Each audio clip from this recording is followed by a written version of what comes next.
I did it, and I know you just did it. And I remember when you told me about it, you were a little bit nervous, a little bit apprehensive. Talk about what it was like to sell off investments to pay off debt. Mm. Oh, buddy. Because when I had a brokerage account and I had debt, and I always told myself if my debt ever reached my brokerage account, I'd pay it off. Now at that time I never thought that my debt would get low enough for that, or that my brokerage would ever get high enough. And when I got to last October, I had $15,000 worth of debt, and in my Robinhood account I had $15,000. And I said, Tara, I'm selling this all. And everybody called me a donkey for it. Hmm. Everybody.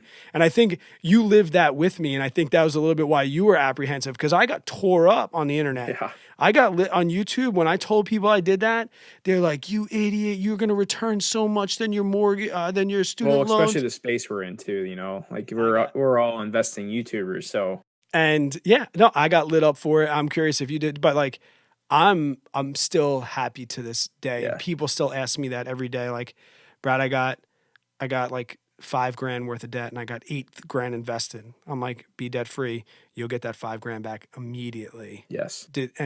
Tell me your experience and like what that talk was like with your wife. For those of you that don't know, I recently I had on my YouTube channel, I talk about like my Robinhood portfolio, and I kind of use that to showcase to people how I'm purchasing stocks, what I look for in companies when I buy stocks. So I had a Robinhood portfolio built up of about a little over $30,000. And my situation was a little bit different than Brad. So I didn't have $30,000 left in my mortgage, but I was close to it. I'm still almost paying off the mortgage as we speak. But I came to a point in time with thinking about selling off the entire Robinhood portfolio to pay off or to help speed up the payoff of the mortgage. And one of the main reasons I do need to talk about this is the whole reason why I had such a immediate to want to pay off this mortgage was because I knew I wanted to take that leap into full-time entrepreneurship of the YouTube channel. I wanted to go full-time, and having that mortgage paid off was going to be kind of that last item to check off the list to be like, okay, I'm good to go on this. If something goes south with the YouTube channel and I'm not making money, at least I know I can control my expenses. When you have when you have a mortgage, you have to pay that mortgage every single month, or else the bank's gonna take your damn house. Mm-hmm. To where if it's paid off, I mean, you still gotta pay your taxes and insurance, but if it's paid off, you don't have that big lump sum mortgage, which is the probably majority of Americans is the largest expense they have every single month. Amen, brother.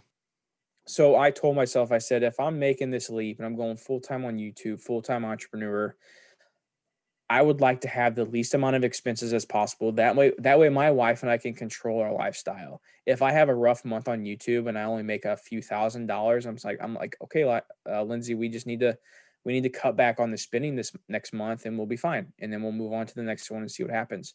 So basically, to sum everything up, man, it was hard. And I remember texting you about it. I remember like, Brad, I need your thoughts, but I'm wanting to do You knew what I was this. gonna say. I know, I You knew know. what I was gonna say. Well, I know you did it already.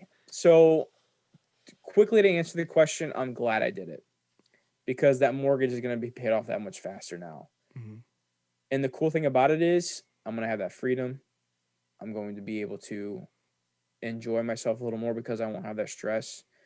So kind of what you mentioned, if anybody's out there who has that $8,000, in brokerage and they have $5,000 in debt, or maybe it's on a much higher scale, you're going to get it built up back so much faster. And here's another thing I do want to say though, and Brad, this applied to you as well. I know it did.